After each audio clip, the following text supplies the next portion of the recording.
Welcome everybody to the February meeting of the Naracoorte Lissondale Council, where we acknowledge and respect our complex history and we welcome everyone to build our future together. Please note that this meeting is being live streamed, recorded and published in accordance with the Council's live streaming and recording of public meetings policy. To those present in the gallery today, by attending a public meeting of Council, you are consenting to your image, voice and comments being recorded and published.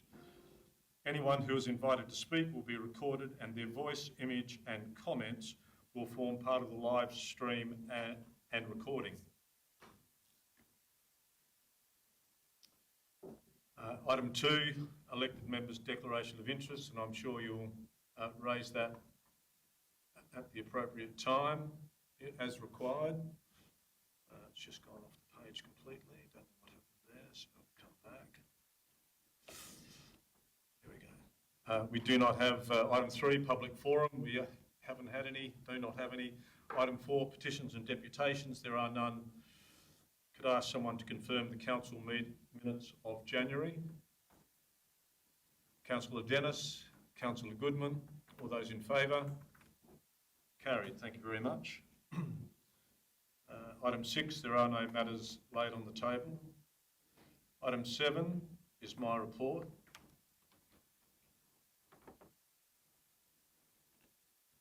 I'd just like to add to my report, which will be added in the minutes, that the Naracoorte Lissondale Council extends its sincere condolences to the family of the late Mrs. Kay Hocking. Kay was one of the first 2 female councillors of the former Lissondale Council. Kay was a great friend and mentor to me while I worked alongside her for many years as a wool classer at the washpool. If Kay saw that there was something that needed to be done, she would make sure it happened. Many talk of her toughness and determination. Kay was in the top 1%. Kay lived each day, and at the end there was nothing left. Our community is all the wiser for having Kay Hocking within it. I'd ask someone to second my motion. Councillor Downward, thank you. My report, rather. All those in favour? Carried. Thank you. Item 8, elected members' reports. Haven't received any. Okay. Item 9, Chief Executive Officer report. Kelly. Thank you, Mayor. Just briefly, you may have seen that LGA South Australia has been doing a lot of campaigning around public libraries and the good and the value that they bring to our very many communities. Obviously, in this district, we have some incredible library facilities, and we try to share that social media and other news from the LGA in relation to those campaigns. So this first item is really just seeking support for the LGA in its negotiations with the state government, where it's seeking to make sure that funding is indexed with CPI moving forward. That hasn't been the case for a number of years. So in effect, councils have been missing out on funding because we haven't been getting enough funds through the doors. So this is really just to support their advocacy campaign on that front. Take any questions on the question of library funding and supporting the LGA? Councillor Dennis. I'd like to move the motion as written. Thank you, Councillor Dennis. Councillor Crosling. Any further discussion? Seeing none, I put the motion. All those in favour? Carried. Thank you very much. Item 10, or have you got another one snuck in there? I see there were 2 on the agenda. There was 9 and 9 point something or other. Anyway, right. 10, key projects. Mr. Steed. So yes, the key projects report provides an update of the current status of our capital works programme. It's fairly detailed in there. Probably the only slight amendment is the resealing of Aitchison Avenue. The contractor did turn up to do those works, but apparently, or unfortunately, there was an SA water burst overnight, so they weren't able to complete those works on the Saturday. So they will be returning in the next few weeks to complete that. But I will take any questions. Mr. Steed, Does that cost us any money when it comes to the Naracoorte Aerodrome reseal and the delaying of that works due to bad weather? No, we've got a very good working relationship with the contractor. So in terms of the aerodrome and the works to do with the runway, that's a different crew that's mobilising to do those works. The crew that was on site was doing our annual reseal works, and they were passing through. So yeah, it worked quite well. But yeah, they will have to come back. No extra cost to council. Thank you.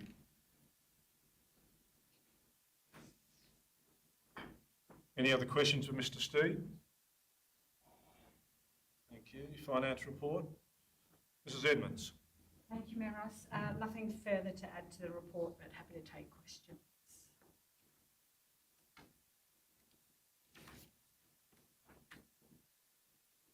There being no questions, Mrs. Edmonds, it's going very well. 11 point. Councillor Turner, please stand.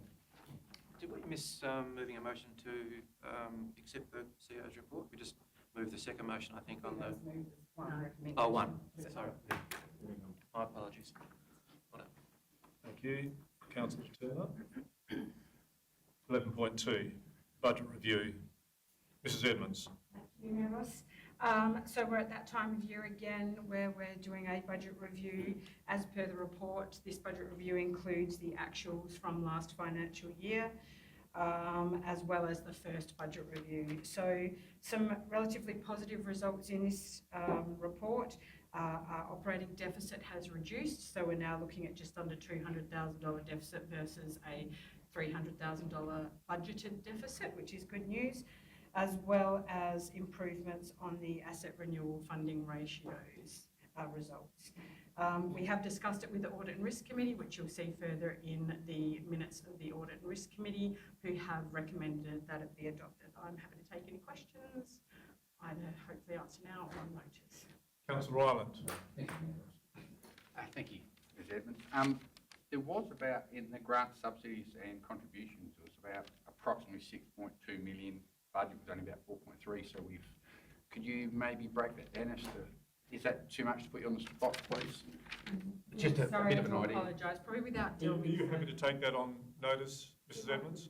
Yes, Thank you. Not something off the top of my head. Thank you. Thanks. Thank you, Mrs. Edmonds. Thank you, Councillor Ryland. Any other questions for Mrs. Edmonds? Someone like to move that the budget review for the year ending 2026 as at January 31 is endorsed? Councillor Ireland. Seconded, Councillor Turner. There's no further discussion. I'll put the motion. All those in favour? Carried. Minutes and recommendations from council committees. 12.1. The minutes of the CEO Recruitment Performance Review and Remuneration Committee held on the 21st of January be received and noted. Councillor Turner, thank you. Councillor Dennis, second. All those in favour? Carried, thank you very much. Item 12.2, Naracoorte Regional Livestock Exchange Committee. That the minutes of the Naracoorte Regional Livestock Exchange Board meeting held on the 4th of February 26 are received and noted. Councillor Grundy. Mayor Ross, and offer a brief report on our meeting. Thank you. Councillor Grundy. So the meeting was held on the 4th of February 2026. Some of the key items on that agenda were the matter of the upgraded sheep selling pens, and they've been reviewed and in consultation with the combined agents, and we consider that we have a satisfactory outcome. The administration are working on some amendments to the original plan to present to council.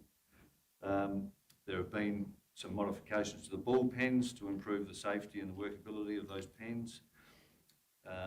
Again, audits seem to crop up regularly, so the NSQUA audit and the UCAS audits have been once again carried out with a strong pass mark. The report confirmed that the audit compliance results are a result of collaborative efforts between staff, agents and contractors, all complying with their respective responsibilities. So we congratulate all all who are involved. Thank you, Councillor Grundy. A seconder, please. Councillor Ireland. All those in favour? Carried. Thank you. The Naracoorte Regional Livestock Exchange Finance Report at the 27th of January 2026 is noted and referred to the Audit and Risk Committee for consideration. Councillor Ireland and Councillor Goodman, second. All those in favour? Carried. Thank you.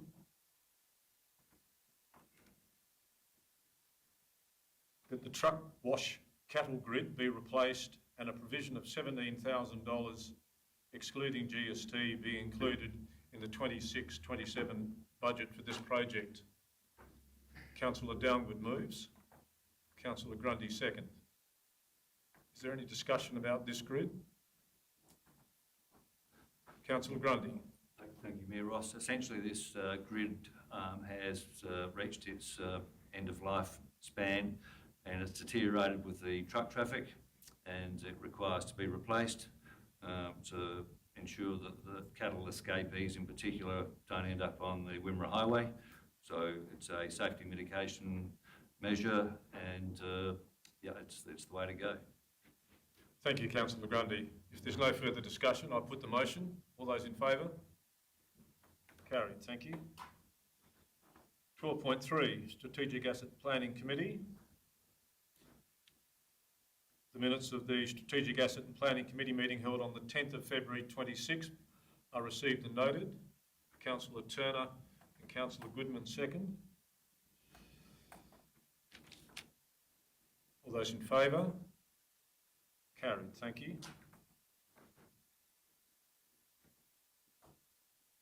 The next resolution offered is that the changes to the unsealed road hierarchy as detailed in the attachment to the report titled Unsealed Road Hierarchy be adopted, and the Council notes a review of the Council's road network and extension policy will be undertaken in the coming months. Someone like to move to that effect? Councillor Goodman and Councillor Grundy. All those in favour? Carried.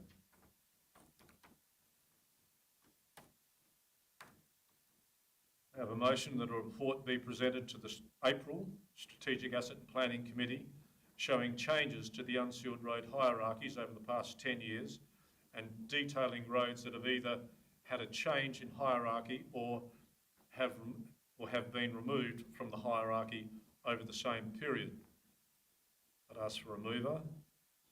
Councillor Ireland. Councillor Rayner, second. May Yes. I ask a question in regards to this You may. motion? As this motion came to the SAP meeting, I just want to acknowledge that it was done without giving prior notice. While motions are allowed without notice, giving notice to all of us elected members allows us to support good governance and preparation and more informed discussion. So it's a courtesy that's commonly extended in council meetings, and I believe it's one that will strengthen the effectiveness of this council moving forward. In saying that, the substance of this motion I'd like to speak against. Council started a journey to adopt objective and data-backed AMPs some 6 to 8 years ago. These have continually evolved in today's versions, and they have only changed following consideration and adoption by this elected council. There has been changes to the actual criteria for road hierarchies by council and to the roads within these hierarchies, again adopted by us elected members. The reference to removal of roads from the hierarchy, I assume refers to the unmade road reserves, which mostly have no constructed surface. There may be... Councillor Crosling. Yep. Please don't assume you're making an assumption about the motion. I don't know whether you can make an assumption about the motion because it doesn't actually talk about unmade road reserves or anything else. So I just note that. No worries, I'll continue. There has been minor level of construction at these times and isn't clear historically who undertook some of those works. Some time ago, maybe 2019, 2020, there was a major amendment to Council's AMPs to reflect removal of unmade road reserves from their incorrect hierarchy. Some in the community and some in this chamber have referred to these roads as deleted roads. This has been explained many times by past council administration, and those roads have not been deleted, but rather included in a hierarchy of unmade road reserves to reflect what they actually were. This did not change the state of the road nor the service levels, just the correct allocation to a hierarchy. This has been reviewed and reported numerous times in the past to this elected member body. Unmade road reserves mostly do not have a value for AMP accounting purposes, as they are not constructed and only have natural surface.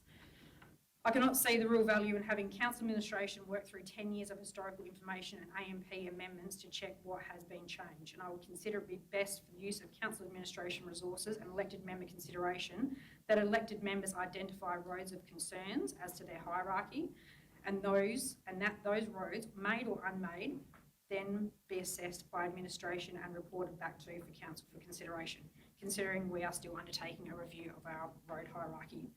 So I'd like to put it to Councillor Ireland, is there a list of roads he wants assessed moving forward with this report?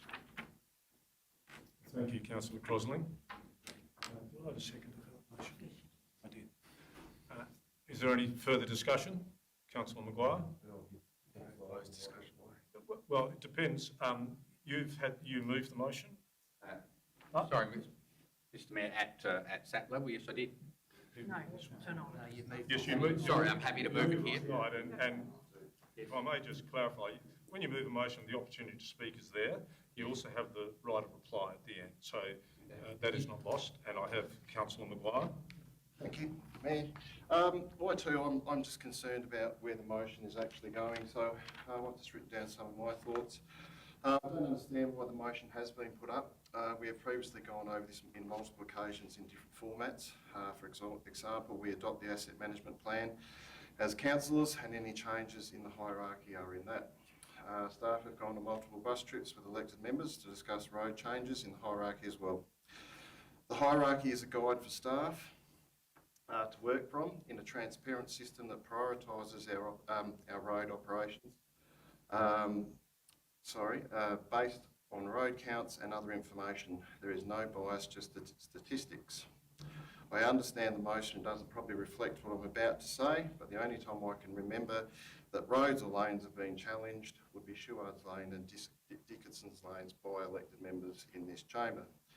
The problem I have when we bring up recommendations like this or challenge the road hierarchy is the backlash that we receive from the public as to why, as a council, we are perceived as making exceptions by challenging the road hierarchy on certain roads or lanes.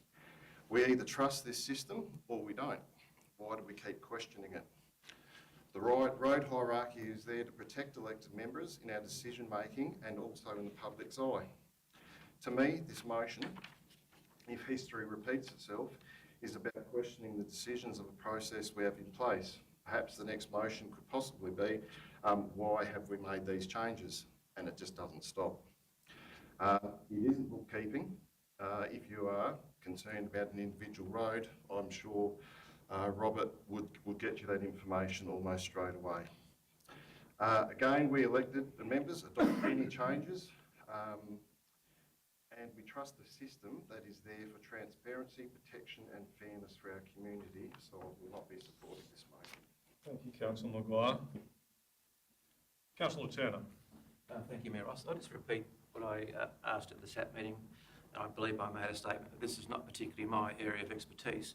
I asked the CEO and Rob, was this an appropriate request, and is it timely, a good use of time, and could you achieve the report by April? And it was a confident yes, we could. So I, as an elected member, felt that this was something that was jointly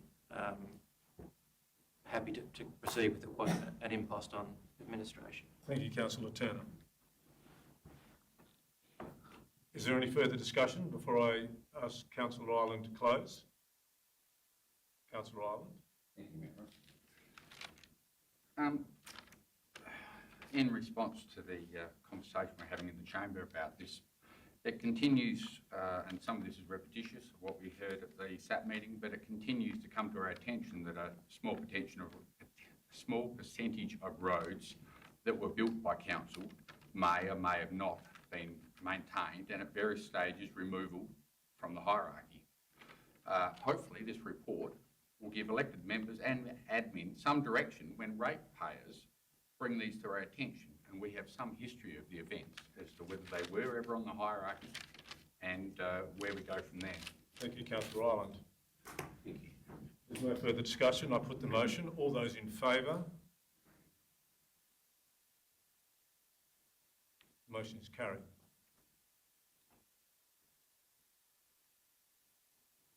The next recommendation is that the CEO be directed to develop a scope and cost estimates for a hard waste service to be introduced in the 26-27 budget year that includes one hard waste day at Lucendale Waste Transfer Station as per the current regime with a proof of residency requirement, and a hard waste voucher allowing for free hard waste deliveries to be sent with the first rate notices for the 26-27 year.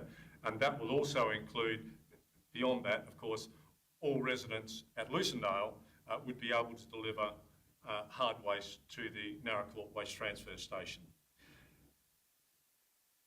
A mover? I'll move. Councillor Turner. Councillor Crosling, second. Discussion? There being none, I put the motion. All those in favour? Carried. Thank you very much. Resolution from the SAP Committee that the Council notes the information provided in relation to Mundalina Road and a provision of $415,000, subject to further investigation and confirmation, is included in the 26-7 draft budget for works to upgrade sections of Mundalina Road as described in the report. A mover. Councillor Rayner. Councillor Dennis. Discussion? Councillor Turner. I would just like to highlight and commend the CEO and administration for paying attention to this. When the CEO first joined, we had our first budget review. It was noted we had something like $1.3 million plus allocated for this particular road. And I think it's impressive that, one, the CEO suggested we take that out and review it, and two, that between the CEO and the administration team have come up with a much lower cost and also consulted with the stakeholders in a good sort of result. So I think it's a real win-win, and it's a pleasure to have seen this happen, and this results. I'm really commending the motion and speaking for it. Thank you, Councillor Turner. Councillor Maguire. Sorry, I'm sticking in the mud. I'm going to speak against the motion, Mayor, and please correct me if I'm wrong with any of my statements along the way, CEO or Mayor. The 1990 report says, council builds the road, we'll maintain it. It was originally put in for $1.3 million, which I just can't believe it even got a road. That value actually even got as far as it did. Some sections of the road have 7 cars or less a day crossing it. I understand there is a section where there's 37 cars. There are gates across the road. The land is leased as road reserve, correct?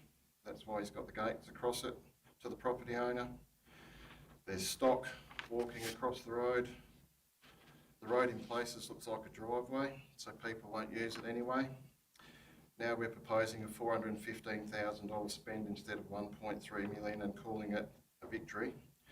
But in my opinion, this has no community benefit at all, and the economic benefit is for a minority. I can't believe this has actually even been discussed. We said no to Matners Road. They ended up spending $120,000 themselves.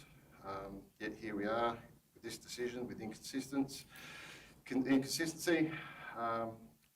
And now I have to defend why our council wishes to spend $415,000 of ratepayers' money on road leased out as road reserve with gates across it that doesn't have the traffic numbers to support it for this kind of money.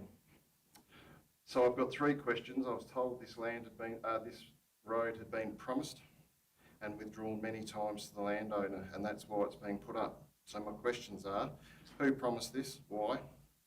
And my second question is, if the land is leased like a sporting club and that the sporting clubs have to maintain their own ground, if we're leasing this road out to the property owner, then why ratepayers potentially going to have to pay to maintain that road as well? And the third question's a simple one, and I'll steal your thunder, Mayor, is does this pass the pub test? Sure. Thank you, Councillor Maguire. Have you made notes of those particular questions, or you'd like to? Want me to address a couple of those questions? Well, you can, if you'd like to. Give it a go. Thank you, Mayor. And thank you, Councillor Maguire. In terms of promises, all I can say is that have been resolutions of council to do something with this road, and then when it's gone to a budget decision, the council has decided not to do something with this road. And I think that's happened several times over 20, 30 maybe years, I don't know. So in terms of the road and what has been promised, I don't know what conversations have happened outside of that, but I'm just going on what the resolutions have been before council. In terms of the lease, it's actually a grazing permit, not a lease, and the gates are not closed all the time. So it's a very different proposition to a sporting complex. When we were on site and we spoke to Mr. Watson, we were really clear that, you know, should council support this, we'd be expecting to see those gates open much more often. And certainly if they were closed, there would be signage on there that says this is a public road, you can access it. The traffic counter data is a couple of years old now. I don't think we've taken updated data since 2024. But just going on what the stakeholder said on site, I believe that that was the intention, that they would open those gates. And to be fair, there is no expectation in that community that a council would spend $415,000 on their road either. They did not want a gold-plated outcome, but talking with Rob and looking at the road, there's clearly needs to be some building up of that road to ensure that it's not washed away at the first heavy rain. So that is why the expense is there. It's more about building up that road to meet, I guess, engineering requirements, for want of a better word. I can't answer the pub test. No. I don't hang out at pubs that often these days. The other one was the original, was to, if we built it, they'd maintain it. Is that correct? I've seen several variations of that truth. There is an understanding in that community that they were going to build it and we were going to maintain it, and that hasn't happened. So that was their perspective on that. Sounds like speculation. Thank you. If there's no further... Councillor Ross. I understand the motion states that it's a provision for 415,000 is being sought in the coming budget, subject to further investigation and confirmation of works required. And it still may not proceed, but I do want to express my concerns that if it was to proceed as presented. My concerns are, and not limited to, and in no particular order, are as follows. The road is essentially a road reserve with very low traffic counts, in particular the portion being upgraded. As Councillor Maguire indicated, the previous reports there is it was 7 traffic movements per day, so not much. Does the current usage justify the spend is the question I put to you. Where does the road fit in the priority of road upgrades or roads requiring improvements due to significant more usage within our community? Where does it fit in the importance? Council doesn't have an endless bucket of money to spend to spend, and based in all business decisions, all decisions should be based on business decisions and the assessments. Could 415,000 be better spent elsewhere? I think it could be. Are we setting a precedent that will result in more road reserve upgrade requests as well? This is a road that has a number of gates and in close proximity to farming infrastructure, cattle yards as well. Travelling on this road is essentially driving through a farming property. Are the improvements going to increase usage? I don't think they will. I don't believe this budget allocation is a responsible spend of ratepayers' money, therefore I won't be supporting the motion as presented. Thank you, Councillor Ross, and I'm sure there'll be ample opportunity if this motion gets up to discuss that during the budget deliberations. Any further discussion? There being none, I put the motion in regard to Mundaleena Road. All those in favour? Carried. The motion is carried. Thank you. Resolution from the Strategic Asset planning meeting, that the council notes the information provided in relation to roadwork efficiency review and the measures that have been undertaken or are planned to address gaps identified in the report. Someone move to that effect. Councillor Grundy. Councillor Ireland, second. All those in favour? Discussion on that there. I've actually taken the vote on that. You didn't ask if there was any discussion, so you obviously don't want to hear what I've got to say, but Thank you, Councillor Maguire. Please stand. thank you, Mayor. This motion was put up after, I believe was put up, and correct me if I'm wrong again, put up with the discussion after Councillor Grundy and the CEO. We were made to vote on, sorry? On the wrong one. Oh, sorry, I'm on the wrong one, am I? Where am I? Vision Roads. Oh, sorry, I do apologise. Council notes the information. I support the motion, I do apologise, Mayor. I was getting ahead of myself. Sorry. Thank you. Apology accepted. I ask again, all those in favour? Motion is carried.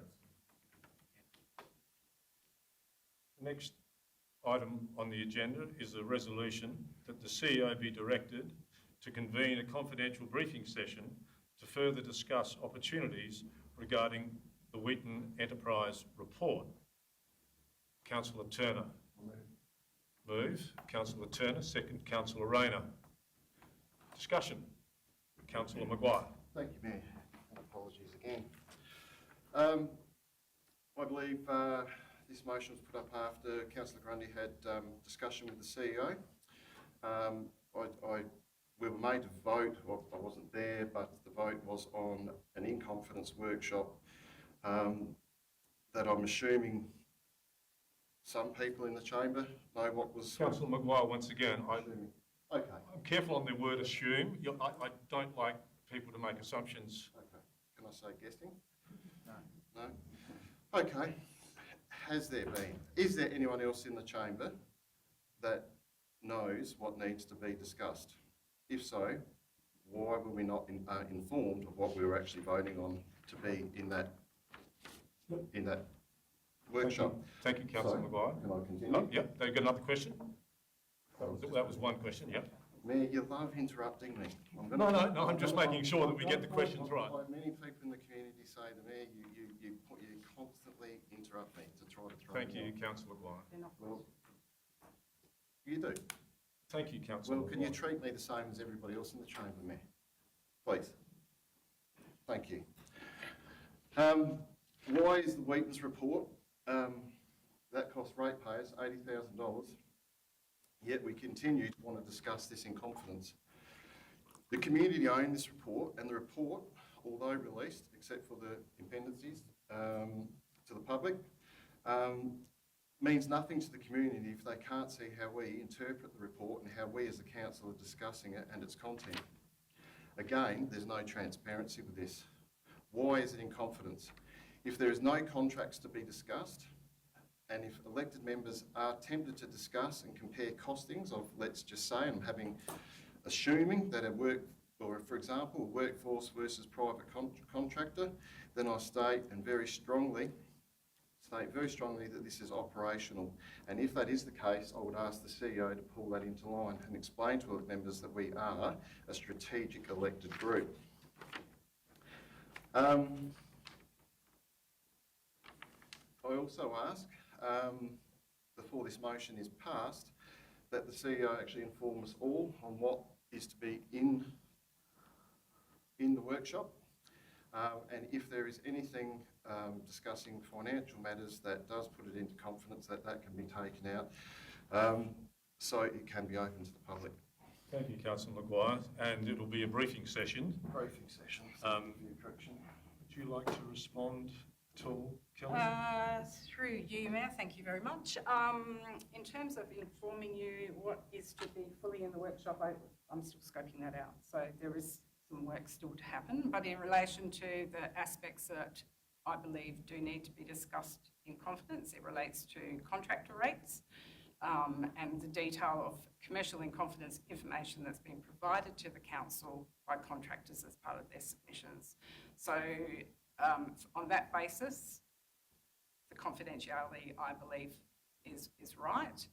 I'm acting on a resolution of council potentially here, so it's really up to this council to determine if they don't want to talk about that sort of stuff, then is there another, if you want to leave that out of the briefing session and have a different approach, that's up to the chamber to decide. But based on my discussions, I believe there is potential that we could be releasing commercially in confidence information. Can I ask a question? Thank you, Kelly. If it goes into discussing financials, to me, clearly that is operational. It's something we shouldn't be discussing as an elected body. We shouldn't be comparing, elected members comparing those sorts of costings. The Wheaton's report has basically said that we're doing an overall very good job. And it should be based, the discussion should be based around, yes, some sort of efficiencies, but I don't think elected members should be talking financial. And if that's the case, I do wish that we take that out of there so the community can finally hear us talk about the Wheaton's report. Thank you, Councillor Maguire. Yep, sure. Thank you. I do believe the overarching finances are the business of a council. So I would suggest they are strategic. If we get into details of how somebody is grading a road or something on that level, then I would call that operational. And it was my intent in the workshop to actually call out what was strategic and what was operational in those aspects. The Wheaton's report has been made public. We had a workshop last May in relation to it, and it has been in the public realm now. And you're 100% right. There's a lot of very positive things in that report, and I would encourage people to look at that report because it says that we're doing a good job in many respects. There are aspects, though, that again, I'm just concerned about some of the information that's been provided to us by contractors and what we may end up doing with it in that briefing session. Thank you, Kelly. Councillor Ross. Probably just more of a Would you like to highlight. I think probably where Councillor Maguire is probably seeking there is in regards to the context to the recommendation, and that is it talks about further opportunities. I suppose what are those opportunities that potentially, to get some context around the recommendation, I suppose. Are you aware of what the opportunities are? Or do I have to go back through to the person who's recommended it? Through you, Mayor, a lot of the opportunities are described in the report that went to the SAP committee. So that was based on what Wheaton has recommended and then how we're responding, or things that we are already doing anyway. So it's probably, there's going to be a lot of that discussion as well. And I'm sorry, I've lost track with your question there, but It's more around just probably shed some light on the queries that Councillor Maguire is saying there. Is it's talking about opportunities. Yep. What are the contexts of those opportunities? I suppose is probably what's thinking. I suspect there'll be things that, again, I'm still working on what goes into the presentation, but there will be things that we put forward to councillors as things that we may need funding for, or some ideas that we have that could potentially be progressed. In terms of whether they're operational or strategic, if they're operational, it'll just be a matter of information sharing, not looking for any discussion or approval. And if they're strategic, obviously they'll come back to council in due course. Thank you, Kelly. Is there any further discussion? Councillor Turner. Thank you. I moved the motion because I asked the question at the SAP meeting to the CEO, having had the TALS report and the Wheaton report, which are two separate reports. Do you feel that we got value out of that report, and do you feel that report was required? And without asking the CEO to answer, the answer was yes, both reports are required, and from time to time it's important for council to review the way it goes about things. And my understanding is that there are, as the CEO has pointed out, there are some commercial costs in there that you don't necessarily want. If you want three contractors or people to quote on something, you don't want everyone knowing what the other contractor is quoting on. So there is commercial in confidence and a reason for a good discussion. So we had a good discussion around this at the SAP meeting. I thought that, again, I'm commending the CEO and the administration. It's a very complex set of documents, both of those reports, and they were summarised, itemised, and I think presented in a way that we could all understand them. So thank you for that. Thank you, Councillor Turner. I put the motion. All those in favour? Motion is carried. Thank you. 12.4, Audit and Risk Committee. The resolution that the minutes of the Audit and Risk Committee meeting held on the 11th of February 2026 are received and noted. Councillor Turner. Councillor Grundy, second. All those in favour? Carried. Thank you. There is a resolution that the reports relating to the performance of the Naracoorte Regional Livestock Exchange as at the 4th of February 2026 are received and noted. Councillor Ireland, Councillor Downwood, all those in favour? Carried. Thank you very much. And there is a motion that Council notes the report titled Audit and Risk Committee CEO Annual Report, the updated draft risk management framework and risk management policy as attached to the report be adopted. Councillor Ross moves. Councillor Turner seconds. All those in favour? Carried. Thank you.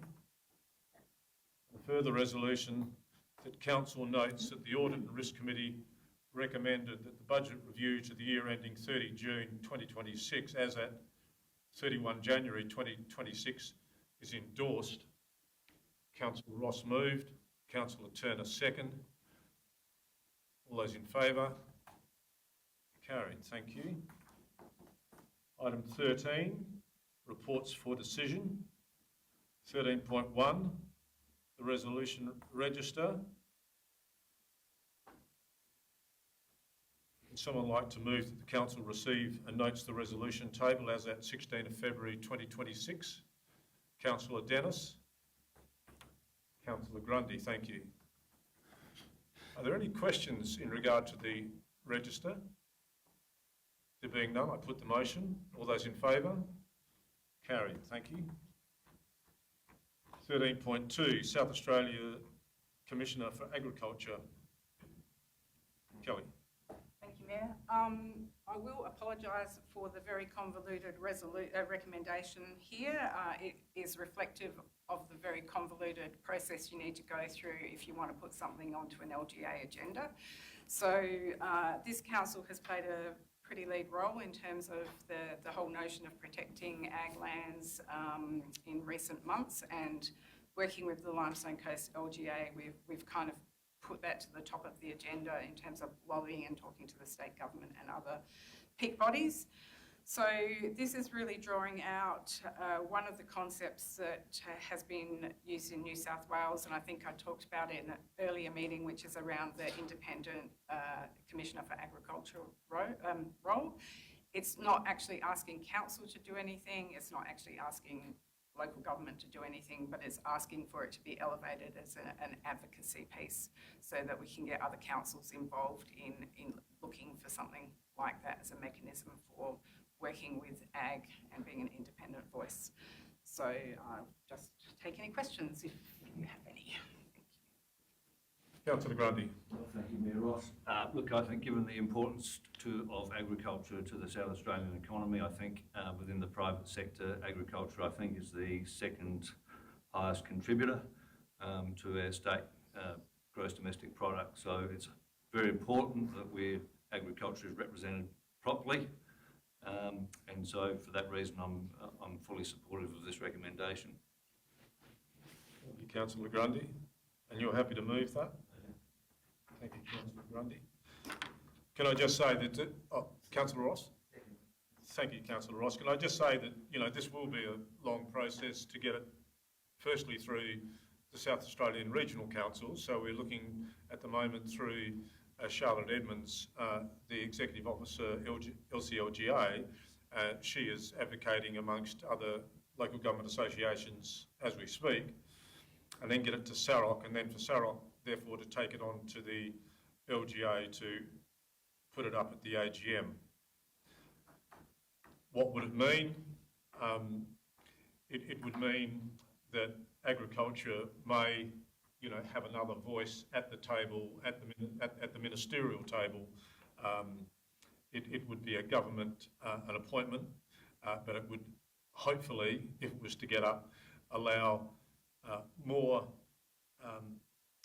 the ability for individuals to actually ask questions of an agricultural commissioner.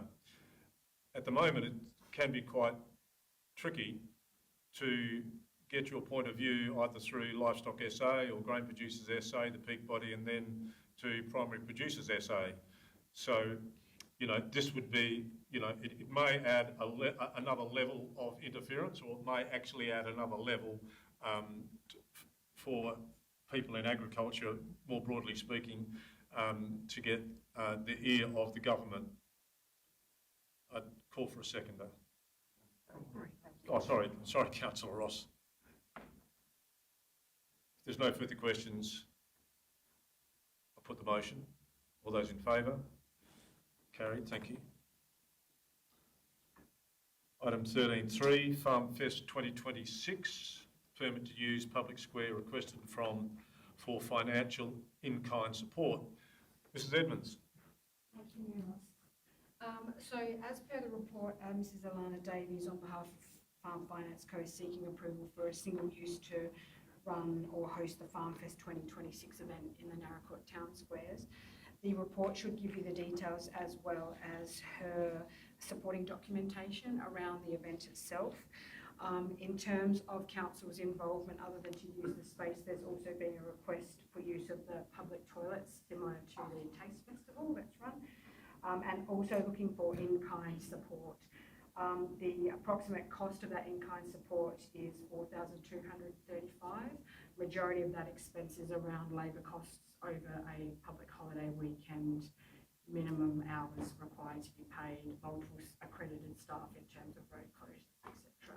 So happy to take any questions if you have any. Councillor Ross. Happy to move the motion as presented. Is that Councillor Crosling? Are you? Second. Thank you. Councillor Grundy. Yeah, Ross, I absolutely think it's appropriate for council to be assisting by way of in-kind support for anything which is any meeting or get together in the town square which is legitimate and will bring people to the town centre.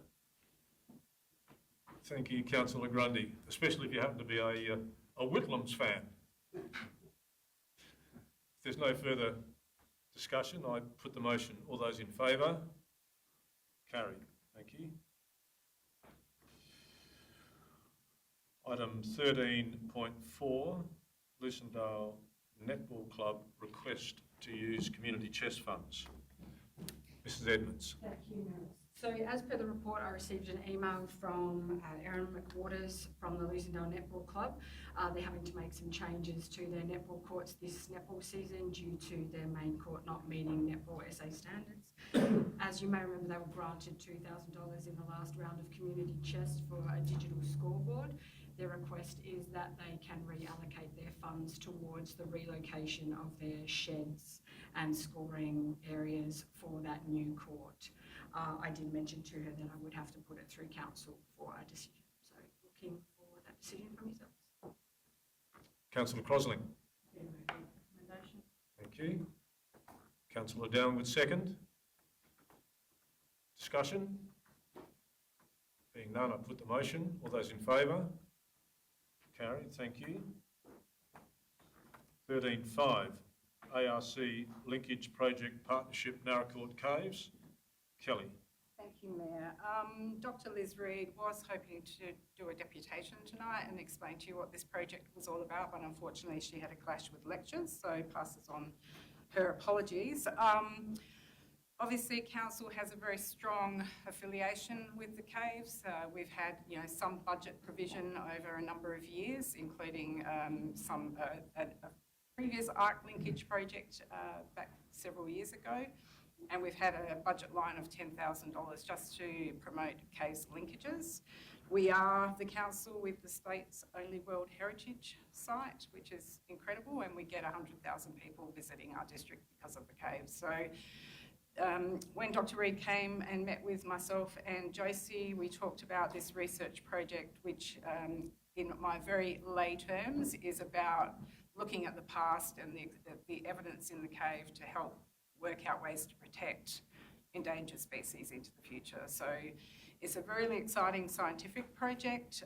There are opportunities for council to potentially hook into that and be part of that partnership as well and get some of the information around it. So the flow on for tourism when they're undertaking these projects is quite incredible. You have a lot more scientists visiting the site, etc.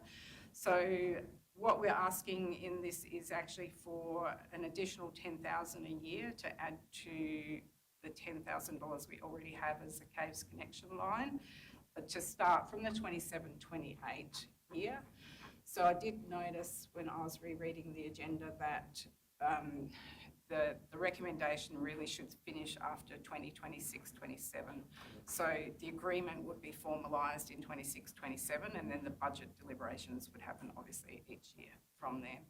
So really what they're looking for is, I guess it's in principle support at this stage so that they can show that they've got evidence that there's a partner involved in the project, but that's, we wouldn't be asked for any more money than that. Any questions? Councillor Turner, May I ask a question? you may. You've stated there's a provision of $10,000 per annum for the Caves Connection project in the budget, which is going back to previous years, I imagine. So have we expended that $10,000 every year, or do we have money in the bank that we've allocated but we haven't spent that could ease the $60,000 that we're talking about here? In other words, if we're allocating $10,000 every year, do we spend $10,000 every year on the Caves Connection? I believe we have spent $10,000 every year on the Caves Connection through various signage or events that link Naracoorte with the caves. Yes, that is built into each. Thanks, Alex. Councillor Goodman. I have some questions that probably could have been answered. I mean, my personal inclination is that these projects are really worthwhile and deliver a lot of benefit, but trying to understand it from a council support perspective, I do have some questions around that, and they include who are the other partners and what is their level of commitment. I noticed that it is my understanding from reading the report that they'll be asking for the $300,000 per year in terms of what the budget of the project would be, but I'm assuming that $300,000 would include our $20,000 per year as part of that. So we're not leveraging $300,000, we're contributing towards that, and I think that is an important distinction. And then, there are mentions of opportunities. There's mentions that this will increase social media and tourism and site interpretation, but those are quite rubbery promises from my perspective. I'd like a little bit more understanding of what that relates to so that we know what we are contributing to when we put this money on the table. So I'm not sure if you have any answers around who those other partners might be. I will just double check with Josie, thank you, but I believe they're still seeking those funding partners. Is fine. Through you, Mayor Ross, when I spoke to Dr. Reid while we were putting together this report, she indicated that there were both public and private partners that had already indicated they were very keen to be involved. She was very happy with the support that they'd already received. Councillor Goodman.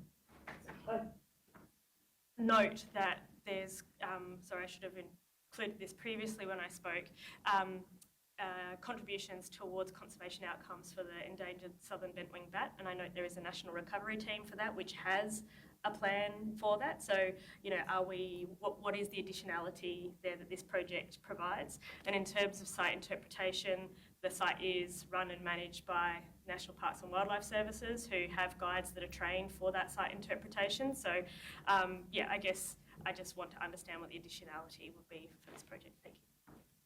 Thank you, Councillor Goodman. Through you, Mayor, and I'm sorry that I'm not more scientific. So project results will inform the conservation program at the caves for the critically endangered southern bent-winged bat, as you said, which is an important insectivore, as we know. So I think the key thing with this research, the new body of research, is to look further into the caves, look further at the evidence, understand what has influenced these creatures becoming endangered, and then work on strategies going forward to make sure that we can address some of those issues as well. Does that make sense? It's different than the work that's underway at the moment in relation to the southern bin. I think Councillor Goodman is hoping to get a bit more meat on the bone at some point, so we might take that on notice. Councillor Goodman. Councillor Ireland. Thank you, Mayor Ross. August 24 meeting, we actually, there was a resolution moved that we spent $50,000 for a funding application for that was a resolution, I believe, for the Regional Precincts and Partnerships program that's been paused. Did we actually end up paying that $50,000? And I know this is actually an unrelated issue, but it's all about money going to the caves. I'm sorry, Mayor Ross. Through you, Mayor, the $50,000, the resolution was that a submission would be made, and if we're successful in getting the $300,000 required, council's contribution to that would be $50,000. So that RPPP funding, as you know, has gone cold. So that $50,000 has not been spent and doesn't seem to be spent. I don't think it will be spent. Thank you for clarifying. No, Councillor Crossley. I'm happy to move this motion and speak to it. I think we're getting into the nitty-gritty, and we all think we're scientists. I think we just need to look at it broader as what the caves brings to this area and economic benefit. 100,000 visitors, between 90 and 100,000 visitors come to this area just for the caves. The economic spin-off that is created for our small and family business, our bricks and mortar shops, is like, I can't put a figure on that. So I think we've gone through this process before with the Adelaide University. They're great project partners to deal with. I know when we've had the Caves Run and other events, those young scientists that are down here are at those events. They're giving back to our community when we have these events on. They don't just come down here, do their research and go home again. Dr. Liz Reid has them down many different occasions out of the caves. So I think we need to look at it as a contribution to the economic spin-off that the caves actually brings. As a council as a whole, we do not give any money towards the caves as a state government asset. So we're pretty fortunate that we don't have to stump up every year to give any money to the caves. The Caves Connection program is something that we do as a council to obviously leverage off that only World Heritage List site here in South Australia. So I think we're talking about something that's not until obviously 2027, 28. They're obviously asking for this to go forward with funding.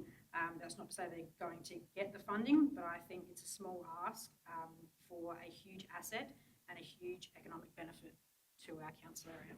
Thank you, Councillor Crosling. And the funding may be required early in 27. So as the CEO said, it might have to be addressed in the year prior. Yes, Councillor Dennis. I'm not sure that I was listening properly, but so in the event that we provide the 20,000, we vote this motion through, and the wider funding wedge isn't achieved, then the money isn't spent. Yep. I'll have you second the motion. Councillor Ross second. Councillor Grundy. Thanks, Mayor Ross. At the commencement of this council term, we were lucky enough to receive some coaching from several people, including Tony Wright, regarding all things council. One of the issues raised was cost shifting from other levels of government and how that will become more evident as the state and federal governments continue on their borrowing paths. This afternoon we've already discussed item 9.1, where it seems that the state government portion of our library funding may be threatened. This item 13.5 is another example of cost shifting onto council. It's always just a little bit more money. The report cites the spending program would include research staff, field work, travel equipment, analysis, communication, investigating endangered species, amongst others. And I don't believe these expenditure items should become the responsibility of the Naracoorte-Lucendale ratepayer. As South Australians, we already contribute by way of state taxes and federal taxes, which are intended to go towards these types of projects. For those levels of government, like us, it's about spending priorities. In a couple of months' time, we're going to be asking ratepayers for a probable 5% rate increase, while at the same time the community faces rising interest rates, increasing power prices of up to 25% as it's reported, and real wage decline. So this isn't about the value of the caves as such as an asset. I believe that we need to focus on the tangible outcomes for expenditure, along with any savings we can secure on behalf of ratepayers. I don't believe this expenditure delivers what ratepayers expect, and I won't be supporting the motion. Thank you. Thank you, Councillor Grundy. Is there any further discussion? Councillor Downwood. Yeah, Mr Mayor, well, I completely agree with what Councillor Grundy has just said. I also see this as, or liken it to advertising spending. And to use Henry Ford's terms, half the money you spend on advertising is totally wasted. He just didn't know which half it was that was being wasted. So I see this as just being an expense from council towards what is a great asset to this region. And so I'll be supporting. Thank you, Councillor Downwood. If there's no further discussion, I put the motion. All those in favour? Motion is carried. Thank you. Item 14, reports for information. Mr Steed. So the operations report is there, everybody.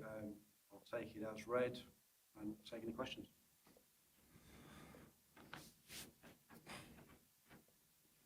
Councillor Maguire. Thank you through the chair to Robert. Probably should have asked, but could we get just an assessment done on Premier Drive and just how it's holding up? I was just had somebody mention it to me the other day, and I went and had a little look. I'm not a road engineer, so I'm not going to make comment, but if you could just have a look back to council. Thank you. Yeah, happy to have a look at Premier Drive. Obviously, within the contract, there is a defects liability period, which will be up in the next couple of months. It's 12 months since the contract is finished, so part of contractual processes, we will do a joint inspection to have a look at anything that may have arisen. I am aware of one issue with the just the seal itself, which I spoke to the resident about. I was able to resolve it, quite happy, but yeah, we will look at that.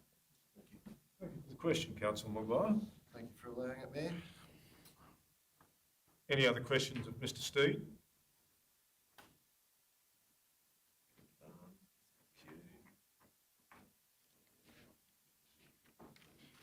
14.3. Which one? This one. Planning and compliance. How could I miss Mr McCrosty? Thank you, Mayor Ross. Further to my report, council staff are looking to take on pre-registrations for stubble burn this coming season as of the 2nd of March, with the hope, subject to weather conditions over the coming weeks, to kick the stubble burning season off on the Monday following the Lucindale Field Days. Thank you, Mr McCrosty. That'll be well received. 14.3. Now it's my turn. Thank you, Mayor Ross. I have nothing further to add to the report, but happy to take any questions. It's been a busy time. More to come. Mm. Thank you. There we go. Item 15. Publications, documents or information from other bodies. Don't have any. Item 16, questions with notice. There are none. Motions with notice. There are none. Questions without notice. I haven't received any. And motions without notice. I haven't received any.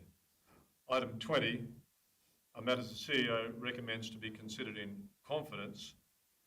And item 20.1 is the Audit and Risk Committee minutes, the financial audit services. Councillor Dennis. Councillor Dennis, second Councillor Goodman. All those in favour? Carried. Thank you very much.